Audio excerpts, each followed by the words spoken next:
আল্লাহর হাবিবের রওজা শরীফ দেখে আমি সহ্য করতে পারি না রে আবু বকর, বিদায় দাও, আমি চলে যাব।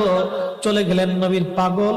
সিরিয়ান দামেস্কে যাওয়ার পরে কিছুদিন পরে নবীজি স্বপ্ন দেখায়, কিরে বেলাল, এটা কেমন জুলুম, কতদিন হলো তোমার কণ্ঠের আজান শুনি না। বেলাল রে, তোর কি মন চায় না আমি নবীর জিয়ারতে আসতে?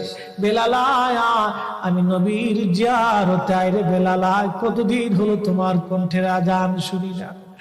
স্বপ্ন যখন নবীজি দেখাইছে, এ মুসলমান, হযরতে বেলাল সুদূর সিরিয়ার দামেস্ক থেকে পাগলের মতো দৌড়াইলেন, পাগলের মতো ছুটে আসলেন। যখন মদিনাতে আসলেন তখন তাহাজ্জুদের সময় চলতেছিল। তাহাজ্জুদের সময় চলার সময় হযরত বেলাল রাদিয়াল্লাহু আনহু কাঠের জালি দিয়ে তখন রওজা শরীফ ঘিরে রাখা ছিল। ওই জালির পাশে বসে বসে জালির সঙ্গে মাথা ঠেকাইয়া নবীর পাগল বসে বসে গুনগুন গুনগুন করে